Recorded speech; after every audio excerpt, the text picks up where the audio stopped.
Bonsoir à tous. Nous sommes très heureux de vous retrouver en ce début d'année. Tout d'abord, je voudrais, au nom de Cédric, de moi-même et de l'ensemble de l'équipe de la DTM Aix-Marseille, vous souhaiter une très bonne et heureuse année 2021 pour vous et vos proches.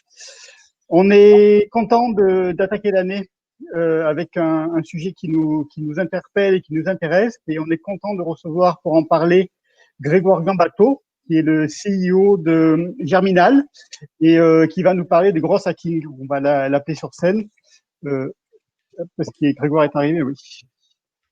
Hop, Alors, Grégoire optimise particulièrement bien son temps, ce qui veut dire qu'il devrait arriver à l'heure précise, à 18h30. Est-ce qu'on le voit dans les participants? Oui, mais il n'est pas encore Ça y est, dispo. il n'est pas encore dispo. Bon. Comme vous pourrez le découvrir, on a essayé de planifier un certain nombre d'interventions pour ce début d'année 2021. Donc, à l'issue de notre rencontre de ce soir, vous aurez une prochaine invitation pour le prochain rendez-vous qui aura lieu dans 2 semaines. Et on va essayer de maintenir, après ces temps un petit peu compliqués en 2020, une cadence assez élevée sur nos rencontres virtuelles dans un premier temps. Et dès que les conditions sanitaires nous le permettront, on se retrouvera bien évidemment de nouveau en physique, on espère au beau jour. Tout à fait. Notre souhait, c'est d'avoir un planning d'abord beaucoup plus dense que l'année dernière, où on a particulièrement été pas très performant sur la période de Covid. Et donc on attaque l'année avec deux afterwork intéressants tous les deux et qui j'espère vous intéresseront également. Mais on a eu beaucoup d'intérêt à les préparer. Et puis on va poursuivre après le planning pour vous présenter un planning et une visibilité sur l'ensemble de l'année. Voilà, je crois que est-ce que Grégoire, il est 18h30. Grégoire va Grégoire est nous là. rejoindre. Il est là normalement.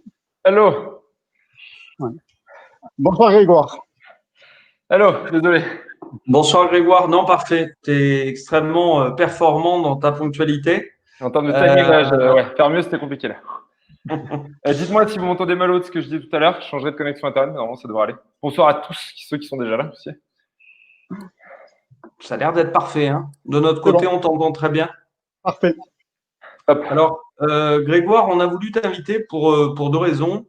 La première, c'est que tu fais partie à l'heure actuelle des gens extrêmement visibles sur LinkedIn, avec des prises de parole qui sont dans certains cas un peu polémiques, mais toujours intéressantes, toujours intelligentes et ça pique naturellement la communauté marketing. Et puis, par ailleurs, moi, j'ai découvert véritablement en fait ton activité et ta façon d'approcher les choses avec un passage télé. Dans la plupart des cas, quand il y a un passage télé, on a le site qui est en shutdown. Et là, c'est la première fois que je vois une landing page dédiée avec quelqu'un qui saute sur l'occasion, en fait, et qui en plus rebondit derrière sur les statistiques de lead generation que ça a pu déclencher. Donc, c'est une autre façon, je trouve, de voir le marketing qui repose énormément sur la data, notamment. Et je te propose en quelques mots, parce que l'objectif, c'est pas de faire la promotion de l'agence, mais véritablement de parler de ta science, mais en quelques mots, de nous expliquer quelles sont les principales datas à retenir pour Germinal. Germinal, du coup, ouais, on en est en gros. Au début, on était sur un modèle agence. On s'est lancé en mars 2018 avec mes deux cofondateurs. On a fait 1,2 million la première année, 2,1 million la deuxième. Et là, du coup, on a pivoté. En fait, on est un incubateur. On fait toujours du service un petit peu, mais on est surtout un incubateur dématérialisé, spécialisé en acquisition en ligne. Et en gros, on va aider des business. En fait, on fait des programmes par type de vertical business qu'on est en train de monter. Donc, comment monter son e-commerce de 0 à 10 millions de chiffre d'affaires, comment lancer son logiciel, comment monter son agence, comment devenir freelance, etc. Et donc ça, c'est des programmes qu'on est en train de monter petit à petit. Et du coup, sur une plateforme où il y a de la formation en ligne, énormément de formation, une communauté, des outils, etc., qui s'appelle l'Antichambre. Et ça, aujourd'hui, ça nous rapporte, enfin, aujourd'hui, ça fait 200 000 euros de revenus par mois, dont 80 000 euros de récurrents et 120 000 euros d'occasionnels, mais qui reviennent tous les mois. Et du coup, ce qui fait qu'on devrait finir la troisième année sur quelque chose comme 3,5 millions, 3,6 millions. Et on a une petite particularité, c'est qu'en fait, on reverse 40% de l'EBITDA à notre équipe sous forme d'intéressement, ce qui fait à peu près entre 13 et, si tout se passe bien, 13 et 15 000 euros par personne. Et voilà, sinon, notre truc, c'est construire en public, enfin, build in public, faire en public, en fait, et on partage notre rentabilité, nos salaires. Moi, mon salaire est connu, notre rentabilité est connue par tout le monde. Nos fiches de poste, on explique notre processus de recrutement en détail sur notre site. Nos campagnes marketing, on explique les performances qu'on a eues, comment on l'a fait. On aime nos OKR, donc objectifs qui résultent, enfin les objectifs et les résultats clés qui sont associés par thème, on les partage, voilà. Ok, très bien. Alors pour rentrer dans le vif du sujet, merci pour cette introduction. Est-ce que tu peux nous donner ta vision du gros hacking? Parce que finalement, on en entend beaucoup parler, mais j'ai l'impression que chaque mentor dans ce domaine-là a une vision un petit peu particulière. Alors moi, j'ai triché parce que j'ai parlé avec Sean Ellis, le mec qui a inventé le terme. On l'avait invité à Paris pour faire une conférence. Du coup, maintenant, j'utilise sa définition. Comme c'est lui qui a inventé le nom, personne ne peut me contredire. Voilà, c'est ma technique. Et ça, c'était pour me vanter au passage. Voilà, pour ceux qui l'auraient remarqué de façon très bien jouée, très subtile. Non, mais du coup, pour moi, le growth hacking, c'est comment aller chercher de la croissance de façon non conventionnelle. Et en fait, il y a deux étapes dans la vie d'une boîte. D'une startup, pas d'un business conventionnel et non des très pro-business conventionnel. Je trouve que les startups, c'est très bien, mais je pense qu'on aide beaucoup les startups et qu'on devrait beaucoup plus aider les autres business. Parce que je pense que quand vous voyez que par an, il y a 1 million de personnes qui lancent en auto-entrepreneur ou un business traditionnel alors qu'il n'y a que 1500 startups, a priori, si on aidait les autres, ce serait bien d'aider les autres aussi, quoi. Parce que créer 50 000 emplois grâce aux startups, c'est cool. Mais bref, pardon, excusez-moi, c'était mon moment militant. Vu qu'on arrête d'aider les parisiens aussi, ça c'est notre sujet. Et je crois que ces deux sujets sont intéressants parce qu'en fait, si on regarde un peu sur les clients, enfin ceux qu'on voit, ceux visibles de Germinal, c'est des grosses boîtes. Ouais. Et du coup, c'est forcément une question qui est tout à fait légitime. C'est justement, est-ce que c'est aussi quelque chose qu'on peut amener à d'autres boîtes, à des boîtes plutôt plus PME, plus provinciales aussi par rapport à la géographie des boîtes en France? C'est une question du coup qu'on peut se poser. Exactement. Et en fait, du coup, il y a la phase qu'on appelle pré-product market pour les startups, c'est-à-dire avant d'avoir trouvé cette traction, avant de s'assurer que son innovation, en fait, elle rencontre un public qui va vraiment, qui va jeter dessus, littéralement. Donc, c'est comme ça que quand on lance un business, on va avoir 5000 personnes qui s'inscrivent en 2 jours. On dirait le cours du Bitcoin, votre croissance, ou dans l'autre sens, ça dépend. Mais du coup, le product market fit, c'est vraiment ça. Et du coup, le growth hacking, c'est comment on va aller chercher avec des moyens non conventionnels. Donc, faire comme si notre produit existait alors qu'il n'existe pas encore. Être sur un mode itératif, on teste chaque semaine pour arriver à trouver ce business, ce produit, ce service qui trouve cette traction. Ça, c'est avant. Et ensuite, une fois qu'on l'a trouvé, et en fait, tous les business conventionnels ont ce qu'on peut appeler un product market fit, donc cette adéquation produit-marché, parce que si vous ouvrez, alors qui est moins fort bien sûr, mais si vous ouvrez une agence en marketing, il y a des gens qui cherchent des agences en marketing.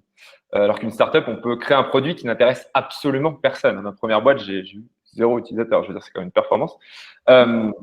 Et là, du coup, le growth hacking, c'est comment est-ce qu'on va faire exploser la croissance, en fait, comment on va structurer et comment est-ce qu'on va mettre autour d'une même table le produit, le marketing, les ventes pour faire des itérations rapides, donc des tests rapides pour arriver à trouver des choses qui fonctionnent et à faire décoller son acquisition et sa croissance en ligne. Voilà, c'est pour moi la définition. Il faut vraiment différencier les deux stades qui sont des états d'esprit différents et c'est le même secteur entre guillemets, c'est les mêmes personnes, mais c'est quand même deux choses assez différentes. Et il faut pas confondre les deux étapes parce que sinon on fait pas les bonnes expérimentations.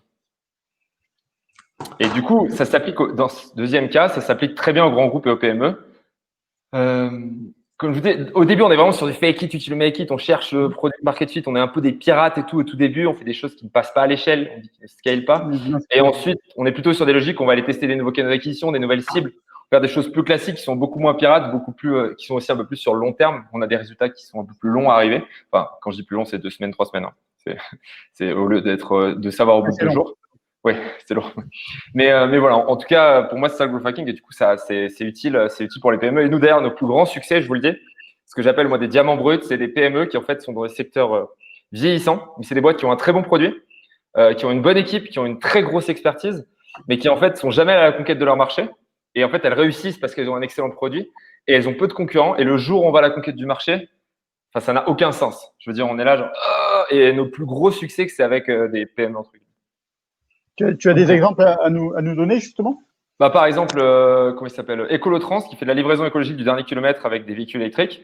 Le mec, c'était 7-8 ans d'existence, il était 70. On a dû arrêter la mission parce qu'il n'avait pas assez de vendeurs.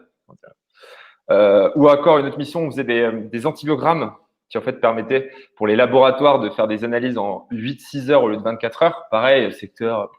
Et en fait, on s'est mis à faire de la com pour eux et c'est pareil, ils ont complètement explosé. Ça a vraiment hyper bien marché.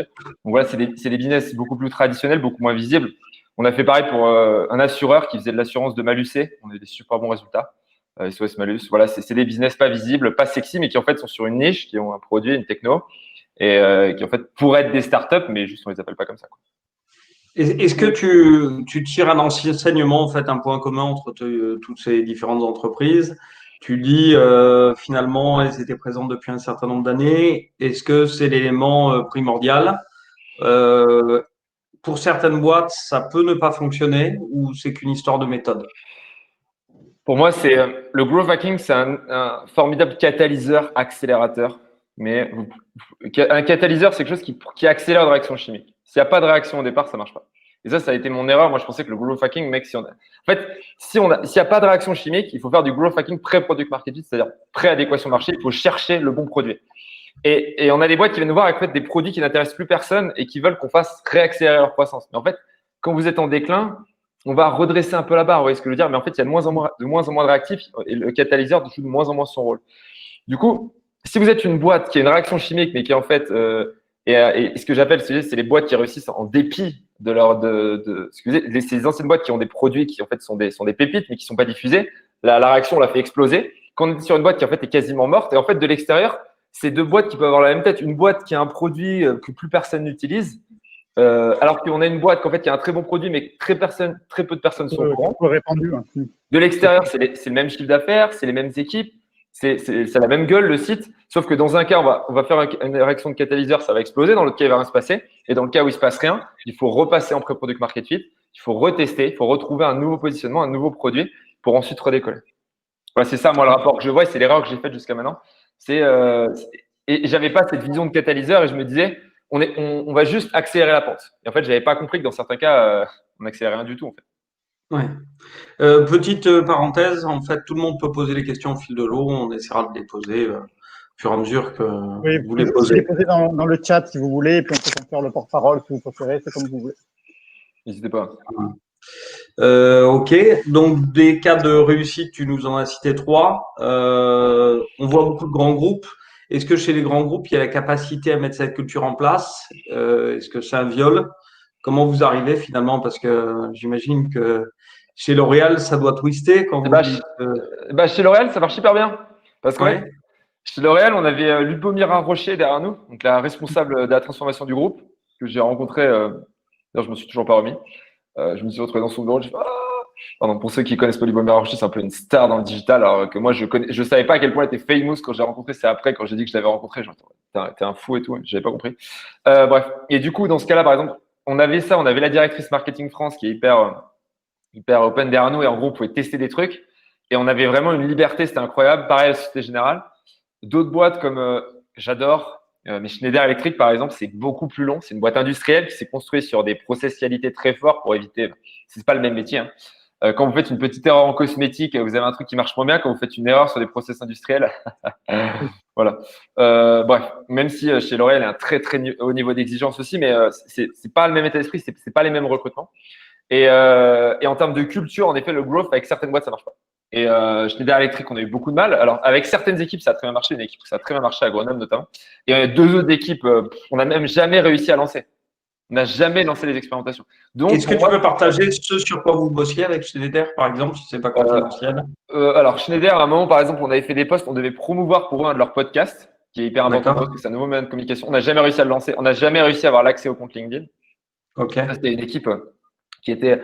En fait, on bosse avec Nicolas, qui est un mec en France qui est très, très proactif, très smart, etc. Et là, on était avec une équipe un peu plus loin et en fait, il y avait trop d'inertie. Et peut-être qu'ils n'étaient pas très motivés de bosser avec nous, mais je sais pas si c'était culturel, bref. Au contraire, on a bossé avec la France, on a fait des tests sur des nouveaux produits qu'ils veulent lancer, donc ça, on peut pas en parler. Et là, on avait vraiment des super bons résultats parce que les mecs disaient, OK, on teste, on y va, on teste on crée des marques ad hoc pour faire nos tests, on voit ce que ça marche, après on met les vendeurs dans la boucle, les compagnies. Et là, ça marchait très bien. Donc pour moi, les grands groupes, ça peut marcher, mais c'est juste une question de culture. C'est vraiment une question de culture. Est-ce que les gens sont prêts à mettre un peu de côté leur process le temps du test? Et une fois qu'on a trouvé cette adéquation produit-marché sur les produits innovants, ils nous laissent faire. Et après, ils reprennent le bébé et ils le développent. Et il y a quelques boîtes comme ça avec lesquelles on a bossé, avec lesquelles on a réussi à faire des trucs vraiment cool. Et notamment L'Oréal, la Société Générale, je dis, ça a été vraiment des gros succès pour nous. Donc, voilà. Et après, nous, on bosse aussi avec beaucoup de startups. En fait, on a beaucoup de startups dans nos références sur notre site. Le problème, c'est que comme les gens ne les connaissent pas, parce que c'est des boîtes de 200, 300 personnes qui connaissent notre écosystème, en fait, on a fait moitié startup, moitié grands comptes, mais les gens ne voient que les grands comptes. Parce que les gens ne connaissent que ça. Et par exemple, Alliance, on avait fait des tests sur un projet qu'ils avaient fait et ils nous avaient laissé faire l'acquisition, ce qui est très rare parce que généralement, c'est des contrats sur 2 ans avec des agences et on avait tout défoncé. Et derrière, en fait, on a fait des recos, ils ont filé à une agence et ça a hyper bien marché. Mais pareil, très, très bon état d'esprit en interne. Et pour moi, c'est vraiment une question de culture plus que de produits autres pour les grands groupes. De culture et de marché. Tu disais aussi que certains marchés peut-être s'y prêtaient pas du tout. Alors après, il y a des marchés qui s'y prêtent moins. Les marchés qui s'y prêtent moins, c'est par exemple. les marchés très grands groupes, très OK, j'ai 3 clients. Par exemple, moi, on allait voir une boîte, ils nous ont dit OK, moi, il faut que je vende soit Intel, soit Apple, soit machin. D'accord. OK. Vous avez combien d'interlocuteurs? 80. Vous les avez identifiés? Oui. OK, bah, bonne chance. On est reparti. Parce que là, on ne sert à rien quand il n'y a pas assez de volume. Oui, il n'y a plus rien à faire. Voilà, quand tu connais tes 80, tes 100, tes 400 interlocuteurs en France, tu fais une liste, voilà, tu les appelles, tu vas aller voir à des salons, tu n'as pas besoin de moi, quoi. Donc, quand la cible est trop petite, c'est pas pour nous. Et en fait, c'est le seul cas, c'est vraiment quand c'est des micros, c'est vraiment des boîtes B2B très particulières. Et après, le growth est moins utile si on n'a pas dans des marchés très consolidés sur lesquels on ne nous laisse pas de marge de manœuvre en termes de créative, etc. Putain, faut que j'arrête avec mes termes en anglais, je suis désolé. En termes de création, de créa marketing, quoi, de créa en termes de design. Ouais. C'est-à-dire, si on arrive dans un marché hyper consolidé, on dit faites mieux. Bah, en fait, on a très peu de marge de manœuvre parce que tout le monde fait pareil. Les gens, ils dépensent des budgets monumentaux. Et du coup, faut nous laisser de la marge de manœuvre, ce qui est compliqué. Donc voilà, les marchés très consolidés sur lesquels on ne laisse pas de manœuvre au niveau de la création et sur les marchés très business to business, donc très professionnels, sur des cycles de vente très longs et sur un nombre d'interlocuteurs limité. Là, on va mettre les dents. Ouais. Ok. Ouais, Cyril, excuse-moi. On n'est pas habitué à l'exercice, hein, comme vous pouvez le voir. Donc non, je ne suis pas malade pour rassurer les gens qui m'envoient de nombreux SMS. Apparemment, il y a un problème de réglage de couleur d'éclairage. Bref, on parle d'acquisition de nouveaux clients, mais on parle d'autres stratégies aussi dans le gros. Vous avez une variété de missions. Alors nous, au début, on faisait que de l'acquisition. Ouais. Et je vous disais, maintenant, on passe vraiment par ces programmes pour apprendre aux gens, parce que sans nous, c'est là où on a le plus d'impact. Et surtout, les gens en fait, qui apprennent ont la main sur leur produit. Donc, du coup, ils ont des bien meilleurs résultats, parce que nous, on n'a pas la main sur le produit des gens quand on fait des tests. Et pour moi, il y a aussi un truc que j'ai longtemps. Enfin, en gros, les 2 trucs que j'ai sous-estimés. Premier, c'est comment tu construis ta notoriété et ta marque. Ça, c'est un truc. Moi, je suis arrivé. Vous savez, quand vous avez un marteau, quand vous avez un. C'est quoi quand vous avez un marteau, tout ressemble à un clou, je sais pas quoi. Mais bref, moi, j'étais avec le growth et je me disais, c'est la problème à tous les trucs. Et je me suis rendu compte qu'il y avait des boîtes qui avaient vraiment besoin de construire une marque, de construire une notoriété. Une auto, mais pas connue, mais voilà, vraiment un branding, enfin, une position de marque forte. Et quand on bosse avec des marques fortes, c'est comme quand on bosse avec des boîtes qui ont un super bon produit, on défonce tout. C'est-à-dire, et du coup, moi déjà, j'ai compris que c'était donc du coup maintenant on teste aussi, on fait des tests de positionnement de marque et on a fait une formation par exemple pour tester son positionnement. On explique aux gens comment le faire. Ça dure 1h30, ils peuvent faire leur test. Et du coup, moi, c'est un truc que j'avais sous-estimé, c'était le côté marque. Et maintenant, nous, on fait des tests, on encourage les boîtes à le faire. Donc ça, c'est en amont du tunnel et en aval, du tunnel d'acquisition, hein, parce qu'on commence par la noto, après les gens les convertissent, etc. Et désolé, j'essaie d'utiliser les termes et de les définir parce que sinon, je suis toujours dans mon jargon. Ça doit être un enfer pour les gens qui nous écoutent. Désolé. Si vous avez des mots que vous comprenez pas, n'hésitez pas à m'insulter en me mettant un petit message. Et le deuxième truc, c'est ce côté rétention travail sur la base existante. C'est-à-dire, nous, on est arrivé dans des boîtes, vous avez 100 000 mails, et on a commencé par dire, on va vous emmener des nouveaux clients. Et en fait, gros, il y a 100 000 personnes dans une base. Commence par leur écrire. Et en fait, c'est pareil. Maintenant, on fait des actions de rétention, de revenus d'ajout. Et en gros, on va travailler les bases par des séquences d'emails, par du reciblage publicitaire, par des gens qui achètent. Enfin, on va travailler l'augmentation du panier. Par exemple, quelqu'un va acheter, on va lui envoyer un discours. Voilà, pour augmenter la fréquence, etc. Et on s'est rendu compte que c'était un autre truc que j'avais sous-estimé. Donc moi, c'est les 2 trucs que j'ai sous-estimés quand j'ai fait du growth. Maintenant, c'est des choses qu'on fait, qu'on a incorporées. Même si on n'est pas spécialiste du branding, on fait des tests et souvent, on bosse avec des agences créa, on bosse en service. Même si on n'est pas spécialiste de la rétention, et c'est pour ça qu'il y a des boîtes qui font marketing automation, qui font du CRM et compagnie. C'est pas notre métier, mais on sait à peu près vers qui guider. Et en gros, je pense que le growth, c'est vraiment, on s'est rendu compte que pour avoir plus d'impact, il fallait vraiment aller chercher ça. Et bien sûr, si tout ça est basé sur un bon produit, ce que je disais tout à l'heure. Ok. La répartition produit versus service dans tes clients, c'est quoi? Ça doit être 60% service, 40% produit, je pense. Ouais. Ça dépend des Donc, mois, mais ça doit être… Ouais. Tu nous as sous-entendu que tu préférais travailler avec des produits. Non, pas du tout. Non? Ce que j'ai sous-entendu, en fait, je dis produit de base. Produit, c'est pour moi, c'est Oui, produit.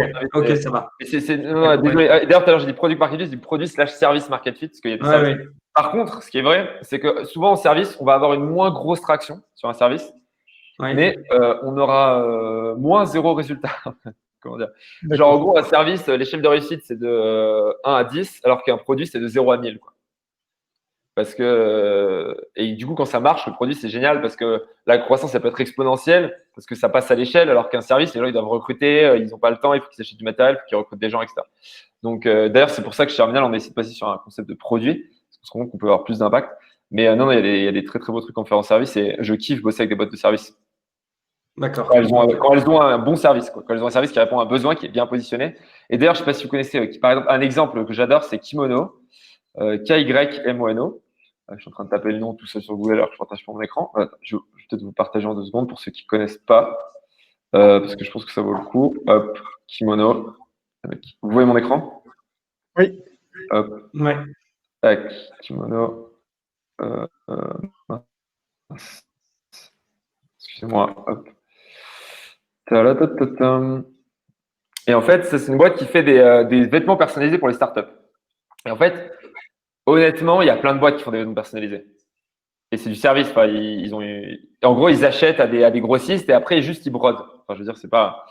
Et en fait, ça a été les premiers à faire une vraie identité de marque, à dire nous, on a des culture designers, etc. On a une histoire, etc. Ils font des produits de meilleure qualité, avec une bien meilleure image de marque. Et avec eux, en fait, on a eu vraiment des résultats qui étaient excellents. Arrêtez le partage. On a eu des résultats qui étaient vraiment excellents, alors qu'ils étaient sur un business où il y avait 10 000 concurrents. Mais c'est les premiers qui ont réussi à émerger là-dessus. Et eux, par exemple, on s'est mis à faire de la publicité Facebook, alors qu'ils faisaient de la prospection par email. Et en fait, la publicité Facebook en canal d'acquisition pour les professionnels, c'est quelque chose qui a vraiment explosé début 2020 et qui continue d'être très performant. Et on avait vraiment des prospects à un coût extrêmement faible et incroyable.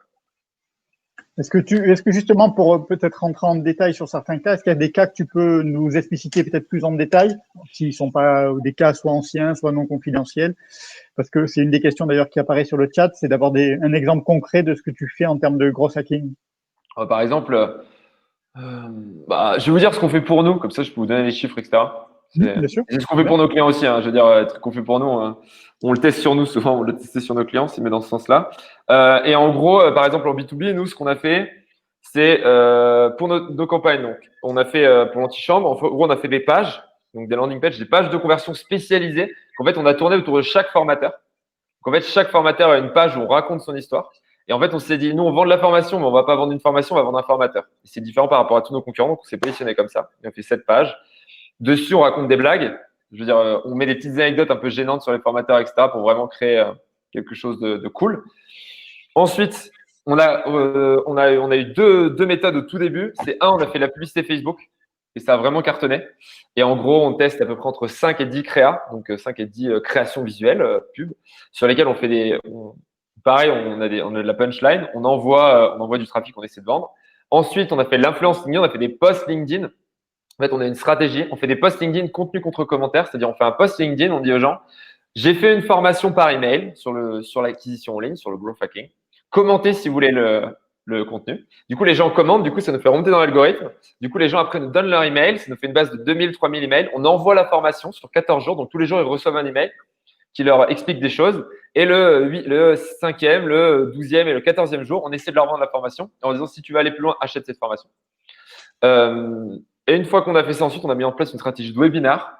En gros, on s'est mis à faire des webinars. En gros, on faisait la publicité sur LinkedIn, etc. Et pareil, on faisait de la prospection par email pour remplir nos webinars. On faisait la publicité Facebook et on faisait encore du LinkedIn. On disait, ça marche bien.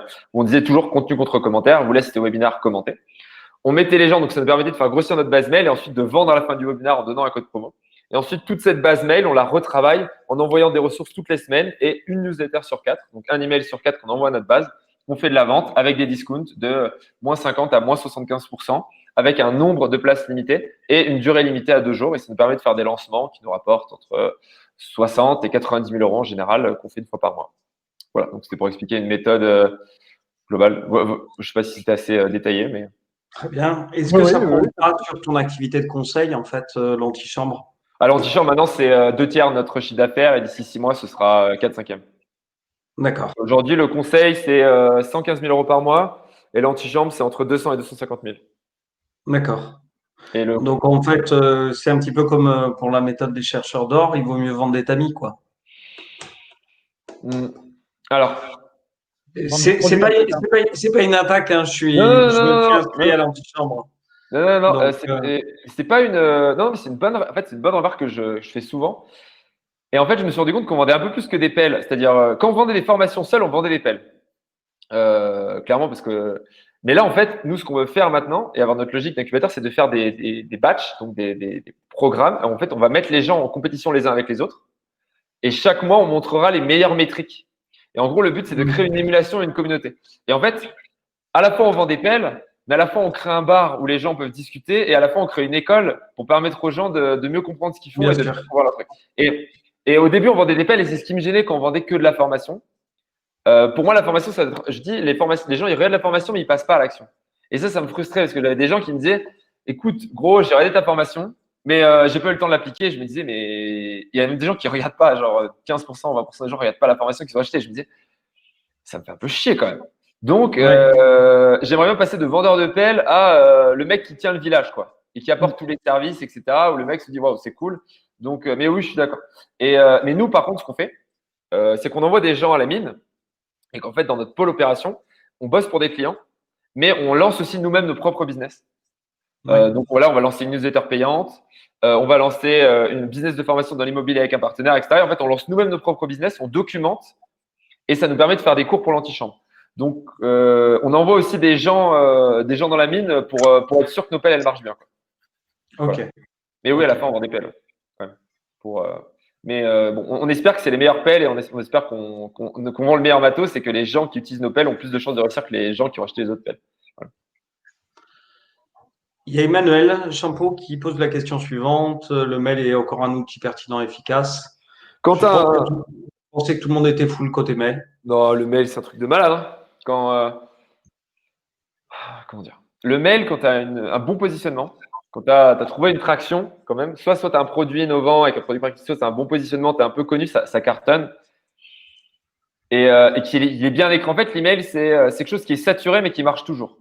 C'est-à-dire, bien exécuté, ça marche toujours. Contrairement à Facebook, où tous les ans, il y a 30 milliards qui ont été dépensés sur Facebook en 2019, 60 milliards en 2020, alors qu'il n'y a eu que plus 10% de la croissance de la base d'utilisateurs. Donc, je laisse imaginer le niveau de concurrence. Voilà, on était 5 dans la Twingo, maintenant on est 8. Vous voyez, donc, il y a un moment où on ne pourra pas être 12. Mais par contre, l'email, en fait, comment dire? Déjà, il y en a beaucoup qui passent en spam, mais en fait, tous les gens qui sont mauvais passent en spam.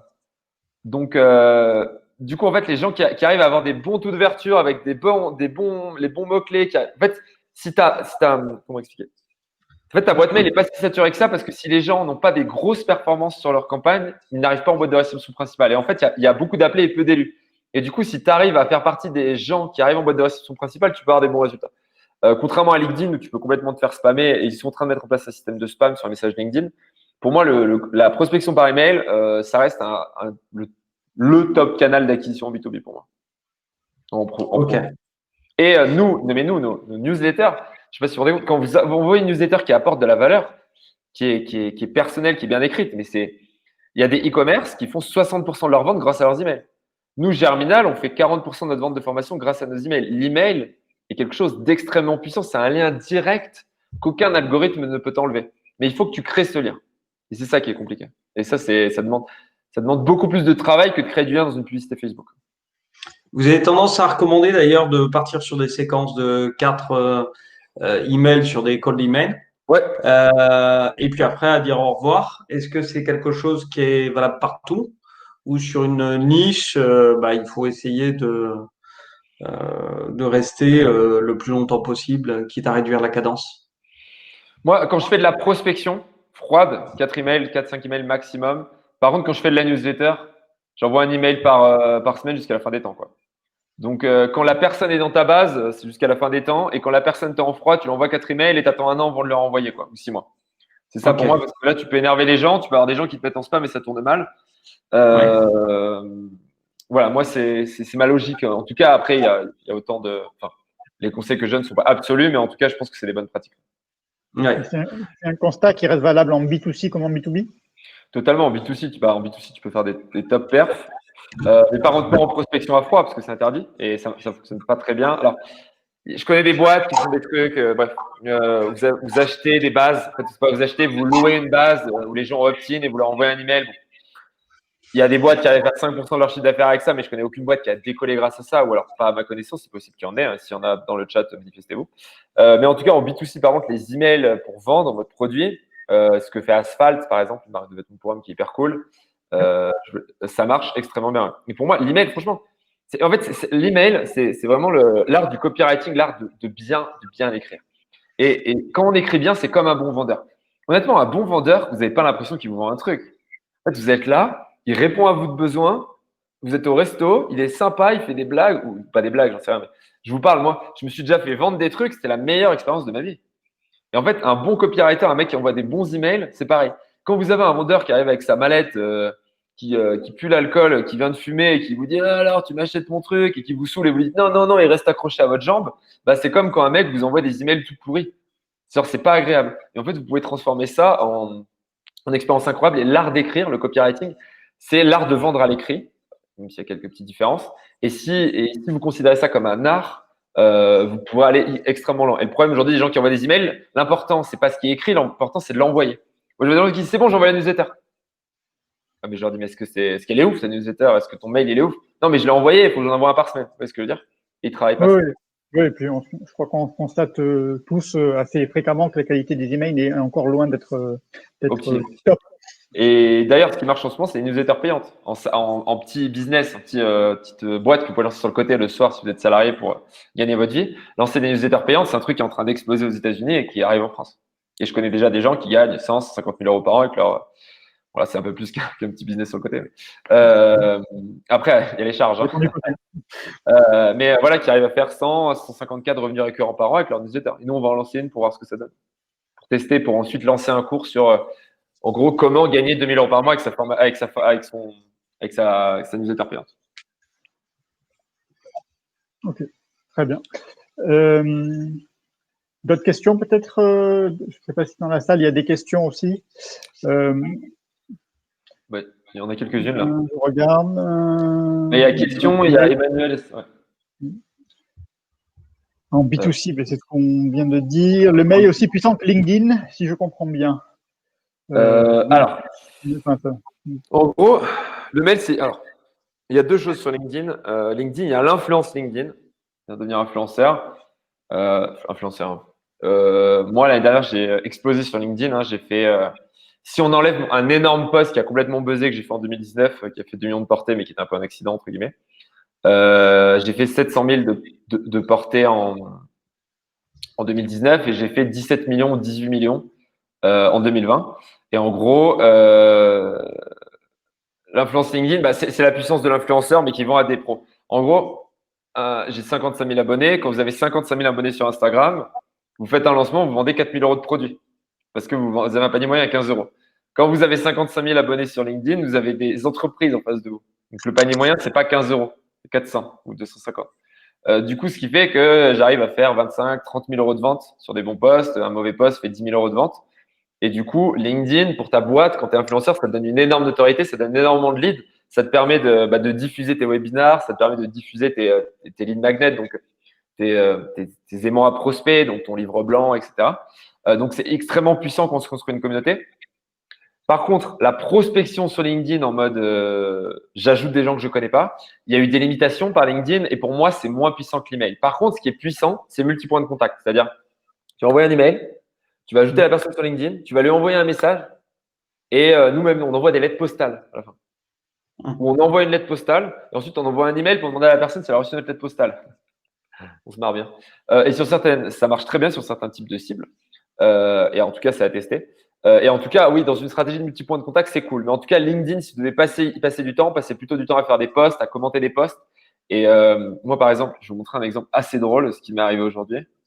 Excuse-moi, quand tu parlais de faire grossir son audience, en fait, ça veut dire que tu fais du naturel avec des gens qui t'ajoutent quotidiennement, C'est ou ça. est-ce que tu fais tourner, ou est-ce que tu as fait tourner un peu des outils d'ajout automatique à 100 par jour? Bah, au début, moi, j'ai ajouté des gens un petit peu pour arriver dans mon industrie, pour arriver à 1000-1500 personnes quand j'étais vraiment tout petit, Oui, euh, que je connaissais un peu large, vous voyez, voilà, grosse maille.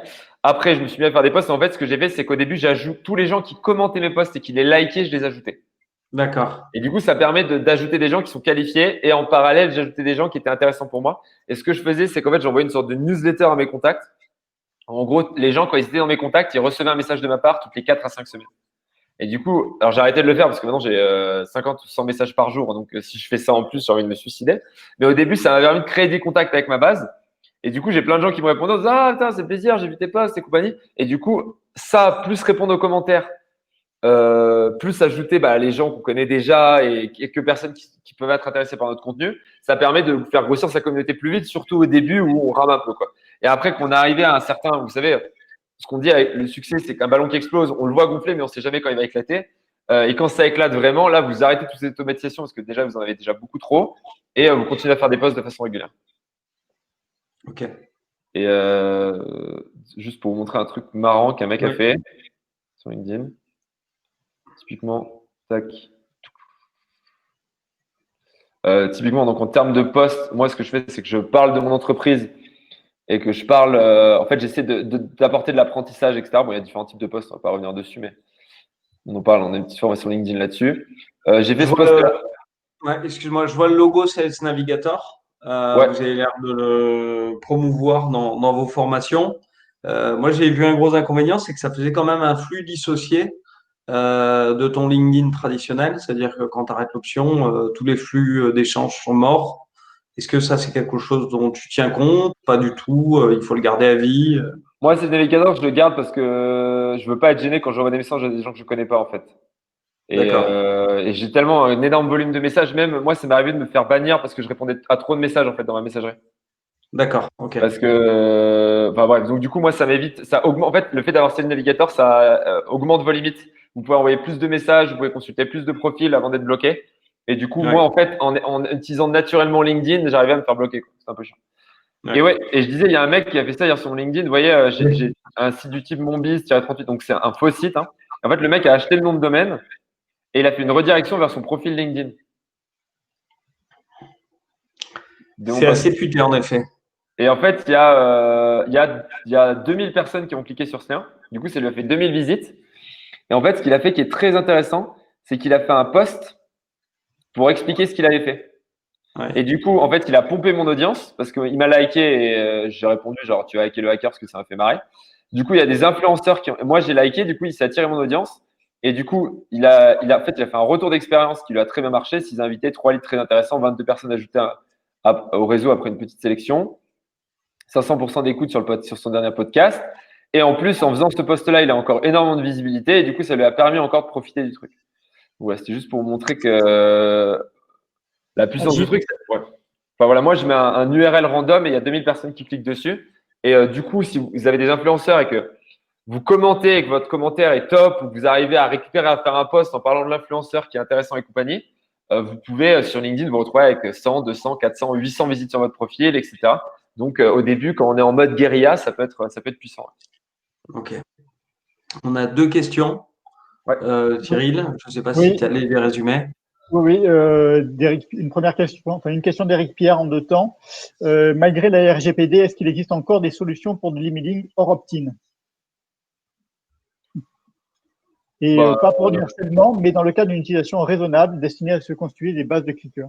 vous tapez CNIL prospection par email et vous allez voir qu'ils expliquent. Si vous voulez, je peux vous montrer. Désolé, c'est ma journée où je fais les partages d'écran. J'en ai partagé d'écran, c'est le jeudi. Euh, donc c'est une recherche qui est enregistrée. Hop, je tape souvent. Et, je-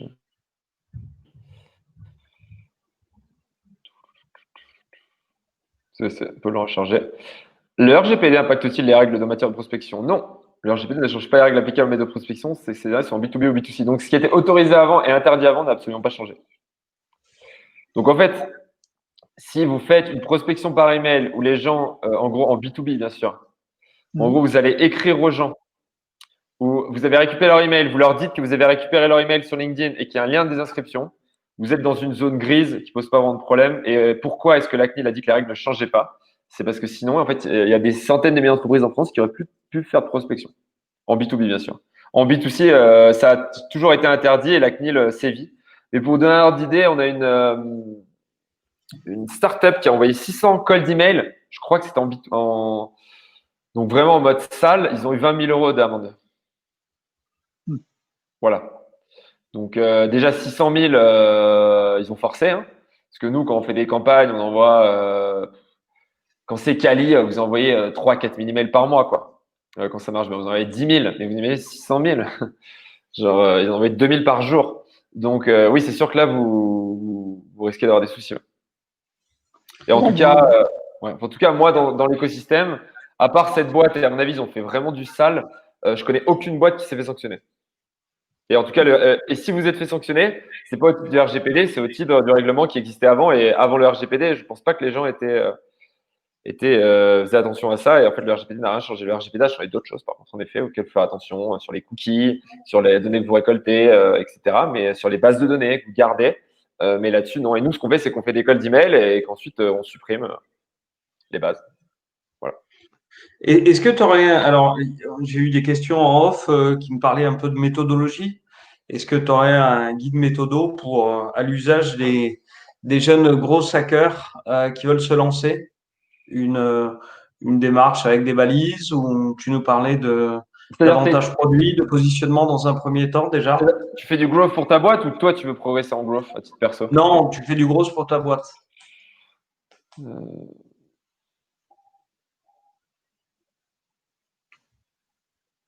Pardon, j'ai vu la question. J'ai vu la question d'Eric Pierre. En gros, moi, ce que je recommande en growth, déjà, c'est de commencer par maîtriser les canaux qui sont les plus évidents dans votre secteur. Donc, si vous faites du B2B, c'est email, Facebook Ads et Google Ads dans certains cas, et de travailler vos pages de vente. Si vous faites du B2C, c'est Facebook Ads, Google Ads, et de tester de l'influence avec des influenceurs. Pour moi, c'est les deux principaux canaux. Donc, commencez par maîtriser ça. Travaillez énormément vos pages de vente. Travaillez énormément votre créa. Dites-vous que vous devez tester au moins 2 choses par semaine. Fixez-vous des objectifs. Vous dites, OK, je suis mardi, je dois avoir testé 2 trucs pour mardi prochain, même si c'est des petits trucs. Et en fait, ça vous oblige à vous bouger. La maladie du growth, c'est de faire plein de trucs qu'on lance jamais. Vous voyez, j'ai une idée et je lance pas. En fait, ouais, mais je suis pas allé au bout. Et en fait, vous faites un truc et en fait, le truc est périmé avant même que vous le lanciez. De vraiment travailler la façon d'écrire, ce que vous dites dans vos emails, etc. De vraiment bosser ça, parce que c'est un énorme impact. Et de travailler la créa, le visuel pour attirer les gens. Et d'être très attentif, le gros warning. Et on a une formation analytics qui marche super bien là-dessus, d'ailleurs, de Ben. Il faut que les analytics soient bonnes. En fait, il faut que vous puissiez avoir confiance en votre donnée. Et ça, aujourd'hui, c'est un présupposé que beaucoup de boîtes n'ont pas et en fait n'ont jamais réussi à régler le problème et avancent dans le vide et en fait ne font pas certaines expérimentations à cause de ça. Donc, concentrez-vous sur les canaux que je vous ai donnés. Commencez par être sûr que vos analytics fonctionnent. Concentrez-vous bien sur le copywriting et testez au moins 2 choses par semaine. Et apprenez en permanence. Moi, je me forme dans l'antichambre, notre outil, et je me forme. Je suis des newsletters et des requins pour être au courant des tendances. Et ne cédez pas au hack, au dernier outil à la mode. Je veux dire, ça fait des années qu'il y a des gens qui se font des millions avec des emails et c'est pas prêt d'arrêter. Et si vous n'arrivez pas à faire la prospection par email, le problème, c'est sans doute vous, c'est pas les emails. Et moi, je vois des gens qui me disent toujours, la semaine d'après, je vais tester un nouveau truc. Genre, mais en nouveau truc en mode le dernier outil à la mode. Ouais, mais là, j'ai fait un nouvel outil qui devine les adresses IP sur les sites. Je dis, mais gros, tes pages, elles sont pas bonnes. Ton tracking, il est pas bien implémenté. Tes emails, ils sont pas bons. Qu'est-ce que tu es en train de faire? Voilà. Oui. Il y a des bases. Okay. Il faut démarrer modeste. Alors, il y a pas mal de questions. Ça s'est un peu affolé. Première chose, Mailjet, notre compte se retrouve bloqué au-dessus de 1,4% des abonnements. Quel routeur tu pourrais recommander? Bah, si tu fais de la prospection par email, il faut surtout pas utiliser Mailjet, il faut utiliser l'Emlist, par exemple, LEMLIST. Et si tu as plus d'1,4% des abonnements sur ta newsletter, c'est que c'est pas ouf. Nous, on est à 0,9 et je vous avoue qu'on est un peu chiant. Donc, enfin, les gens qui sont dans notre base mail, c'est des leads, c'est des leads magnets, etc. Donc, c'est des gens qui ont cliqué sur une case. Hein. Mais bon, c'est des gens, souvent, ils veulent juste un contenu gratuit. Et puis après, quand ils voient qu'on essaie de leur vendre des trucs, ils se barrent. Et on est à 0,9-0,8%. Ok. Enfin, on passe à 1% quand on fait du commercial, mais on est loin des 1,4. Hein. Vous vous rendez compte quand même, entre 1 et 1,4, il y a quand même 50-40% de plus.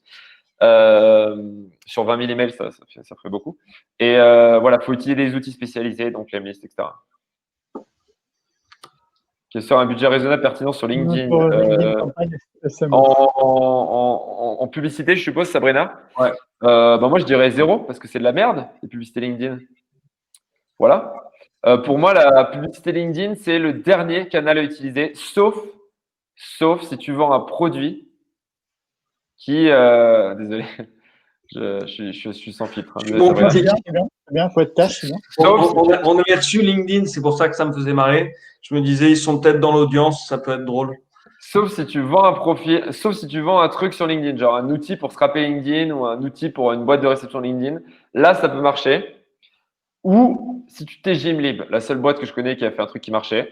Mais sinon, on fait du Facebook Ads.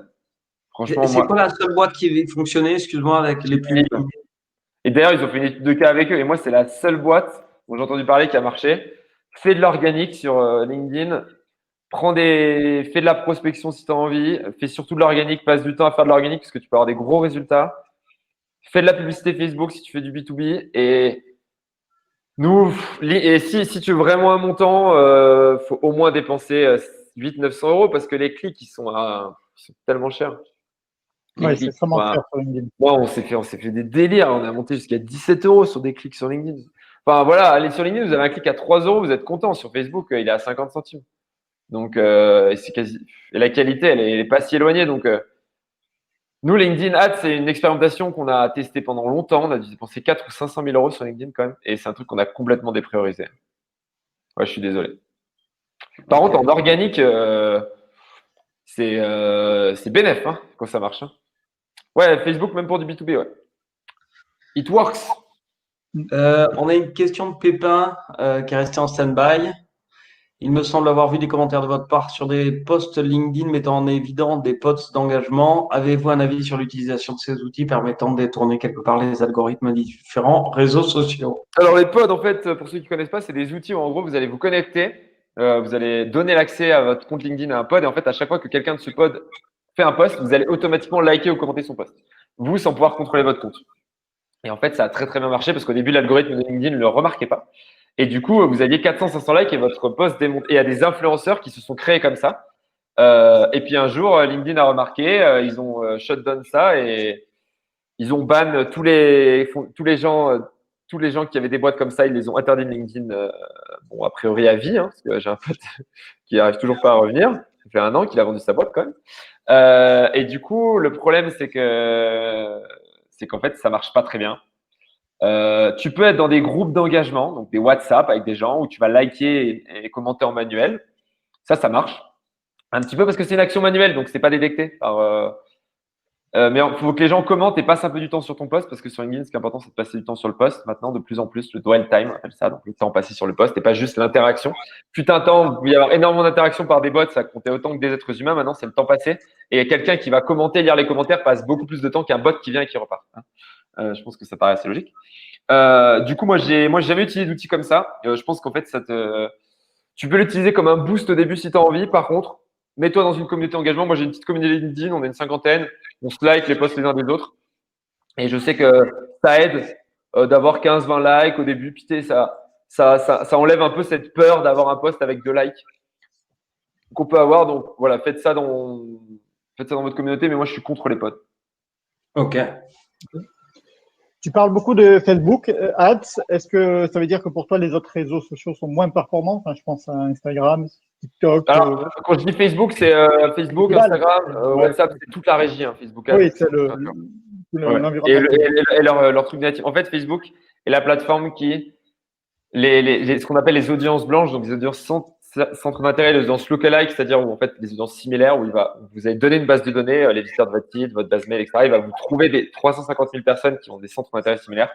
En fait, Facebook a tellement de données qu'ils arrivent à faire du prédictif très très fort, ce Ce qui fait que c'est pour ça que ça marche en B2B, c'est qu'en gros, vous mettez des profils de pros et il ne sait pas que c'est des pros, mais il reconnaît que il va chercher d'autres pros. C'est ça qui est incroyable. Ou des gens qui ont les mêmes centres d'intérêt qui sont très susceptibles de faire le même métier.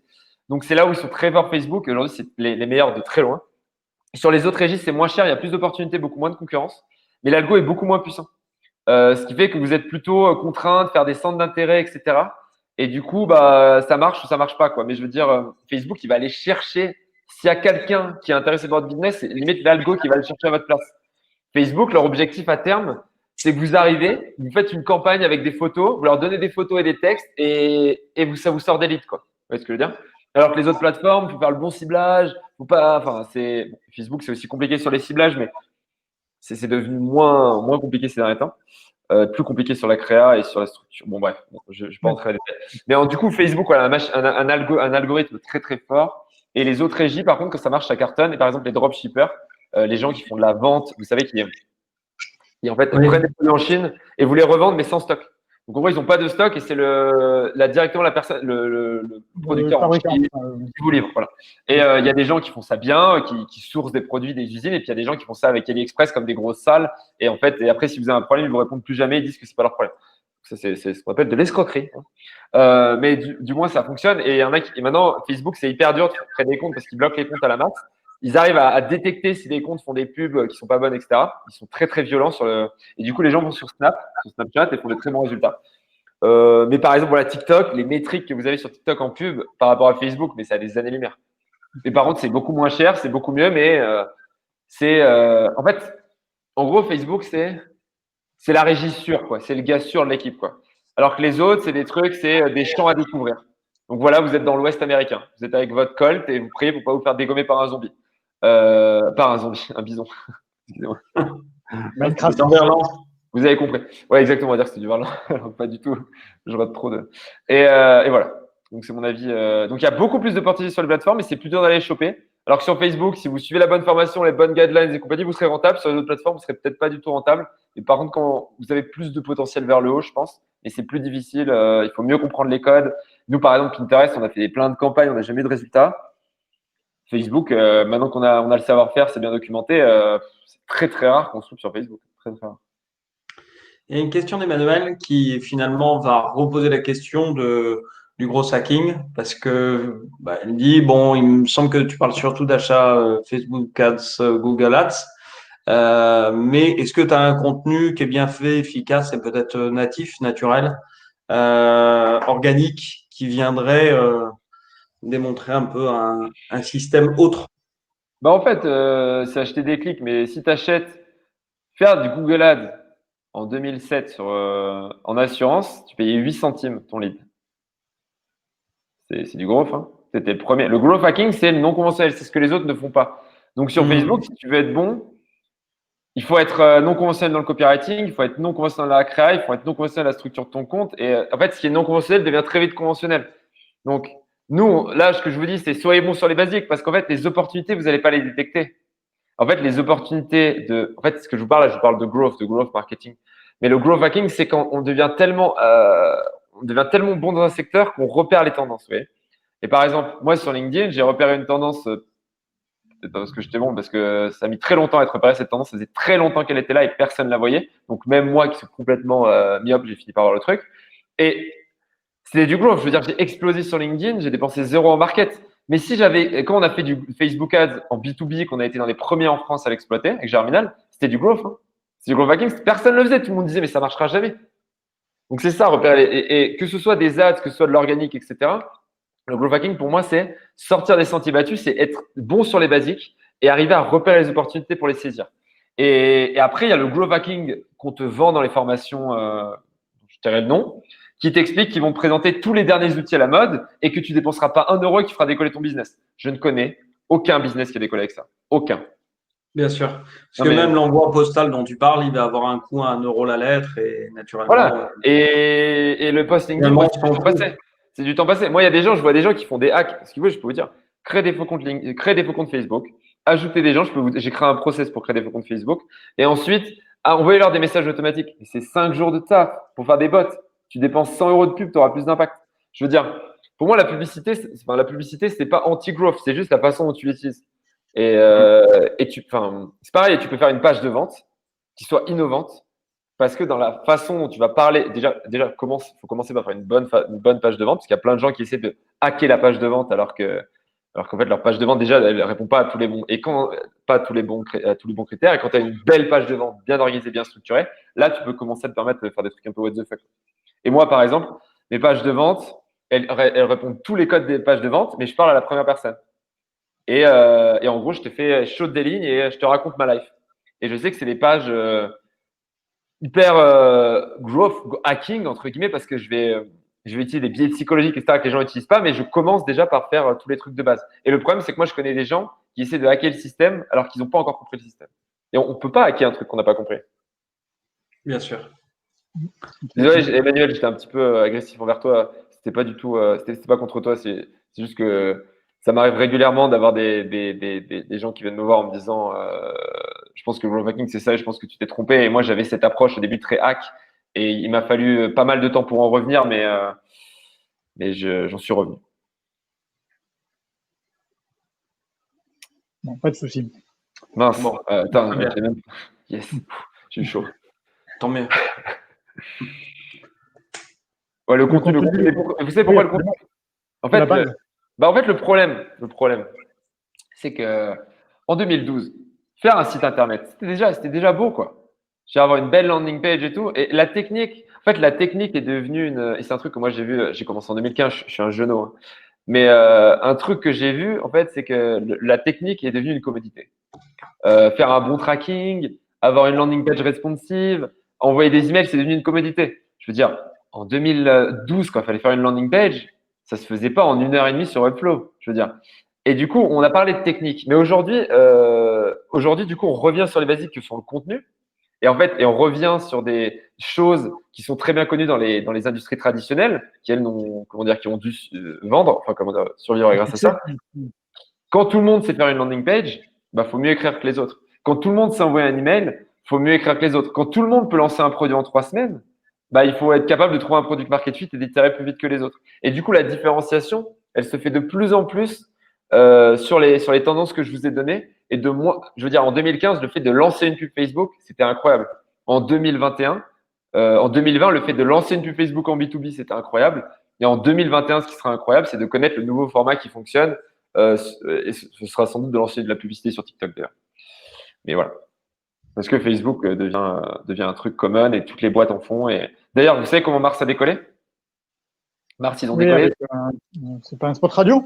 Ouais, c'est exactement un show radio qu'ils ont sponsorisé. On a écouté ton podcast, en fait, on triche, hein, naturellement. Ah mince, je me disais, putain, oui, sur Cause d'Avostra, on connaît toute ton adolescence, il n'y a pas de secret maintenant. Voilà, on ne les dévoile pas ce soir. Et aujourd'hui, faire de la radio, on n'en parle pas. Aujourd'hui, faire de la radio, c'est une commodité. C'est pas faire du hacking en radio, c'est compliqué. Et puis un temps, c'était incroyable. Et voilà, et c'est important de voir cette perspective et de se dire, ok, mais aujourd'hui, si vous faites bien de la radio, vous aurez quand même du ROI. Justement, par rapport à ça, il y a un podcast qui est assez génial qui s'appelle Conquête, donc qui est fait par vous. Est-ce que c'est quelque chose qui vous ramène des leads ou pas du tout? L'idée, c'est de travailler sur la noto, sur l'influence, sur… Alors, nous, on n'est pas très content des résultats du podcast. Ça fait 300-400 écoutes. En fait, ce que je disais, moi, je pense qu'il est mal brandé, en fait. En gros, on a loupé un truc, on parle de marketing et compagnie. Et je pense que le contenu est très bon. Moi, je l'écoute, donc j'écoute pas beaucoup de podcasts. Mais je pense qu'il est très, très bien. C'est mon j'arrête avec mon cofondateur. C'est pas mon cofondateur, c'est mon directeur marketing. Promet ça. Jordan, en fait, c'est un cofondateur. Donc, ça lui fera plaisir, mais bon, il n'a pas les parts, donc c'est vrai que mais du coup, parce que c'est bien de traiter de quelqu'un cofondateur, mais s'il n'a pas de part, il a 1% de la boîte quand même, c'est pas négligeable.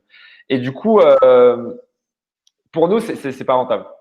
Aujourd'hui, le truc qui a le mieux marché, c'est notre formation par email en 14 jours. En gros, on fait des pubs les gens s'inscrivent pour une formation par email en 14 jours, après on leur vend. Et ça nous coûte 1,50 € d'avoir quelqu'un qui s'inscrit.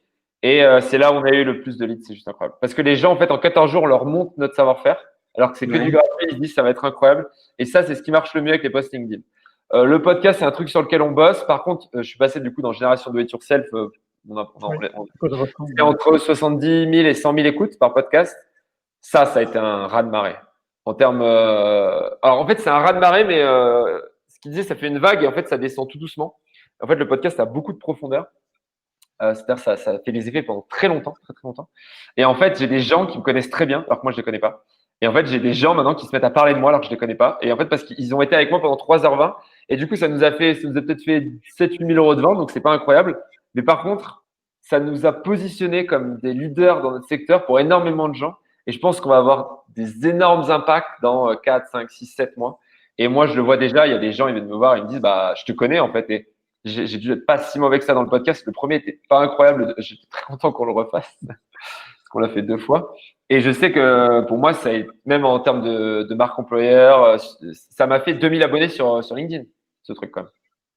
Et Ah oui. maintenant, c'est des abonnés qui me connaissent. C'est pas des gens qui disent ouais, c'est qui ce mec, je m'abonne. C'est des gens qui disent oh putain, ouais, il dit ça par rapport à ça, hyper intéressant. Et les mecs qui commentent ah ouais, comme ton match de boxe en Thaïlande. Genre les mecs, je les connais pas. Parce que donc très très quali. Et le podcast, je pense que c'est. Mais aujourd'hui, les tendances, le podcast, mais c'est en train de plus en plus de concurrence. Je vous dis, la formation par email, les newsletters payantes. Donc les newsletters, c'est des outils comme Substack. Je vous le mets dans le chat. Bon, en gros, c'est un outil où les gens payent et Substack prend 10 ou 15%, je crois. Et les gens peuvent payer, et si les gens payent plus, ils sont des abonnés et compagnie. Et ça, c'est un truc qui est en train de revenir. Les communautés privées, les newsletters payantes, les formations par email, pour moi, c'est un truc qui est en train de réémerger en France parce qu'on veut aussi reprendre le pouvoir et plus être dépendant des algorithmes. Et aujourd'hui, les opportunités, elles sont là en 2021 en B2B, si je peux me permettre. Enfin, en tout cas, nous, on mise à fond dessus. Et le podcast, bien sûr, mais pareil, le podcast, faut trouver son product market fit, enfin son podcast market fit. Il faut vraiment se dire, OK, je vais aller sur un positionnement où les gens vont pas m'attendre. Enfin, où les gens vont quitter. Voilà, je parle trop. Non, pas du tout. Pas du tout. Moi, j'attendais un peu des questions de l'assistance pour qu'on monopolise pas la parole. Oui, il y a une question intéressante. Il y a une boîte qui veut faire appel à Germinal.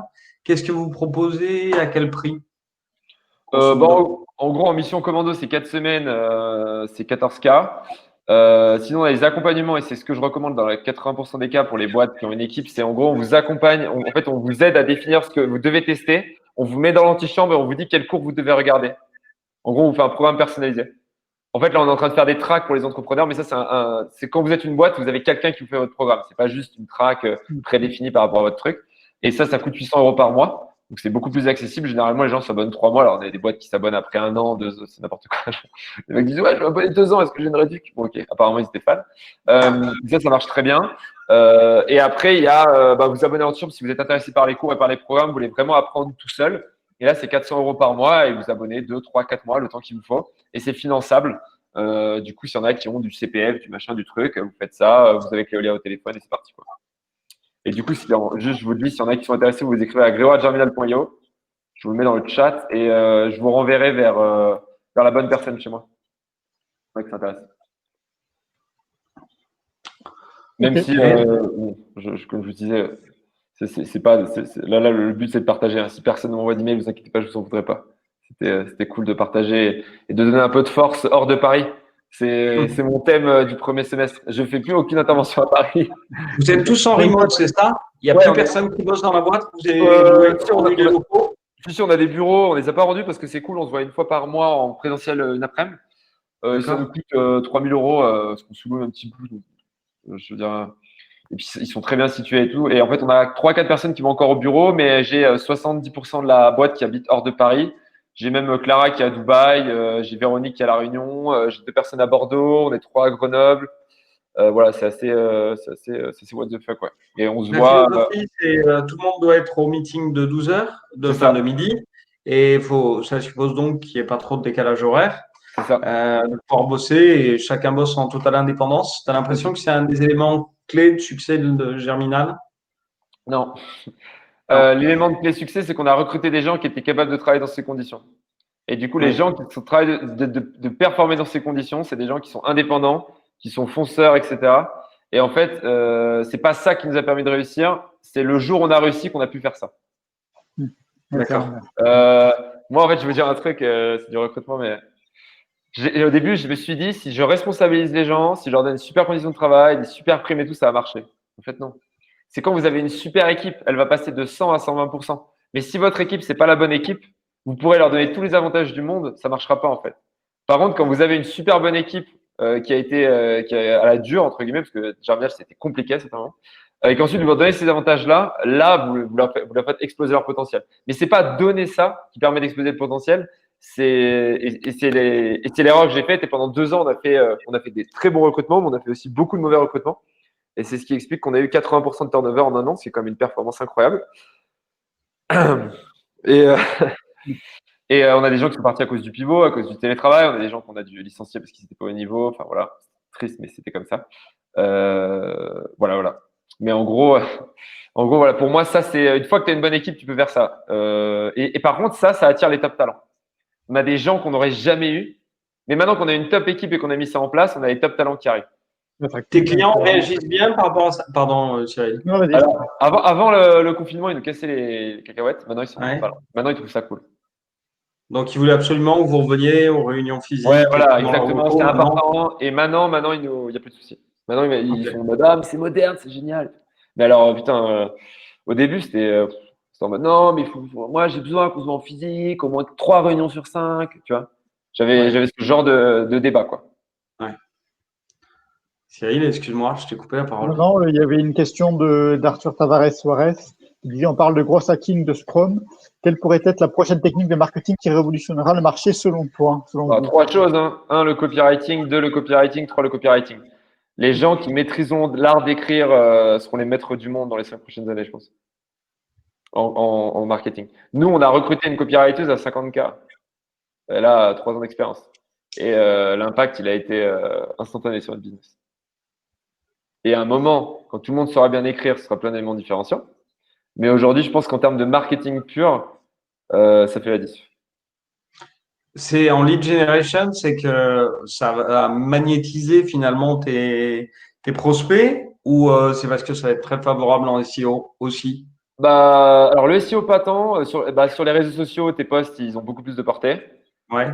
Et tes emails de vente, ils vendent plus. Les gens, ils restent plus abonnés à ton newsletter. Et en lead generation, les gens, ils convertissent plus, quoi. Et en gros, tu as toutes tes stats qui s'améliorent alors que tu as mis une personne. Les gens, ils cliquent plus sur tes pubs. Les gens, ils trouvent que la marque, elle est ouf. En fait, branding et copywriting. Et le copywriting fait partie du branding, mais désolé pour l'utilisation des termes anglais, mais l'art d'écrire et l'art de créer une marque, pour moi, je suis moins fort dans l'art de créer une marque, donc j'en parle moins. Pour moi, c'est les 2 éléments qui font qu'aujourd'hui, on peut se différencier, et surtout en B2B. Parce que le B2B, aujourd'hui, il faut créer une marque forte. Et créer une marque forte en B2B, pour moi, ça devient autant essentiel que dans le marché avec les particuliers. Voilà, c'est mon analyse, une fois de plus. Et quand on joue au jeu des tendances, on peut perdre. Mais au moins, ça vous éclaire et ça vous permet de voir d'autres choses. Alors, il y a question de et quelle formation? Enfin, en partie, tu as répondu avec l'antichambre qui a une grosse partie copywriting. Ouais, l'antichambre, on a 4 ou 5 heures de copywriting. En gros, l'antichambre, si vous faites les cours de l'antichambre, vous êtes un growth top.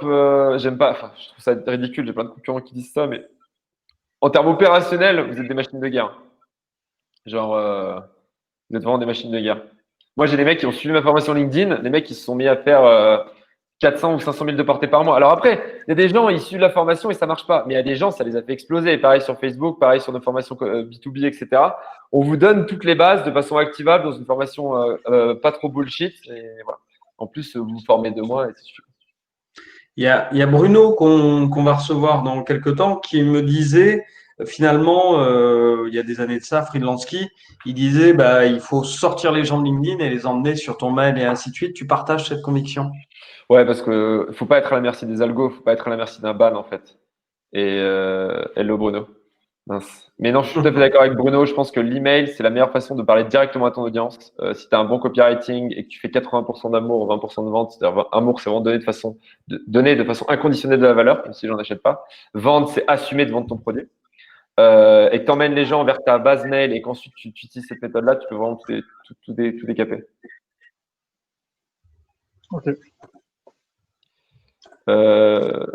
Avec la multiplication des posts, des storytelling, etc., il n'y a pas de crainte d'être le moment over-promising pour rester dans l'anglicisme, qu'un client soit déçu par arrêter de l'offre derrière. T'as qu'à améliorer la qualité de ton produit. Je veux dire, si tu veux vendre du rêve, faut envoyer du lourd. Moi, mon équipe produit, le support, il doit répondre en 24 heures. On est noté sur le support. Moi, quand j'ai un email d'un client qui me dit on m'a pas répondu. Alors, bien sûr, quand on a des milliers de clients comme nous, ça tombe entre 2 trucs et j'ai des gens pas contents. Moi, j'ai un mec, je lui ai offert un antichambre à vie. parce qu'il a eu des problèmes. Il y a eu des problèmes sur son dossier. On lui a dit, OK, on t'offre un chambre à vie pour toi et toute ton équipe. Il va au moins le prendre 2 ans, donc ça correspond au moins à 10 000 euros, parce qu'on a eu des problèmes de support. Oui. Donc, ouais, faut surdélivrer, ouais. Mais si tu as un bon produit, et un bon produit, ça passe par une bonne relation client, ça passe par une bonne infrastructure technique, etc. Et que derrière, tu t'envoies du rêve avec une belle marque, tu vas tout démolir. Et aujourd'hui, j'ai envie de dire, enfin, la formation, c'est un produit de luxe, par exemple. La formation, c'est pas un truc que tu vends à 60 euros. La formation, c'est un produit de luxe qui doit coûter cher, qui doit être de très haut niveau et qui doit faire gagner du temps aux gens. Euh, et après, tu sais, une belle marque, c'est comme un beau packaging. Un beau packaging avec un produit moyen, un bon produit avec un très beau packaging, ça relèvera le produit. Un très bon produit avec un très mauvais packaging, bah, ça dégrade le produit, ça dégrade l'image que tu en as. Et il faut être au courant de ça. Alors, un très beau packaging avec un très mauvais produit, je te le déconseille fortement. Mais il faut mieux avoir un packaging d'un meilleur niveau que ton produit qu'un produit d'un meilleur niveau que ton packaging. C'est comme ça que le monde fonctionne, malheureusement. Si les gens peuvent connaître la valeur de tous les produits, ça marcherait, mais c'est pas le cas. Et notamment en B2B ou autant en B2C, aujourd'hui, il faut quand même un très bon produit parce que si tu as un resto et que tu es mal noté sur Google, tu n'auras personne. Mais tu arrives dans un resto, les gens sont sympas, sont bien habillés, il y a un beau cadre, il y a de la bonne bouffe. Ça marchera mieux que de la très bonne bouffe avec un cadre moyen. Et en B2B, là où c'est encore plus difficile de savoir ce qu'il y a à l'intérieur, parce qu'aujourd'hui, tu peux pas aller sur Google et voir les notes de mes 80 derniers clients. Bah là, la marque a encore plus d'importance. Mais en effet, faut avoir un bon produit, quand même. Voilà, c'est mon avis. Vous avez la capacité à générer beaucoup de leads pour votre agence, vos prestations, parce que c'est la question qui peut se poser pour tout un tas d'agences qui participent à la soirée. Ouais. C'est de savoir comment on est capable aussi de faire du lead magnet pour soi. Hein.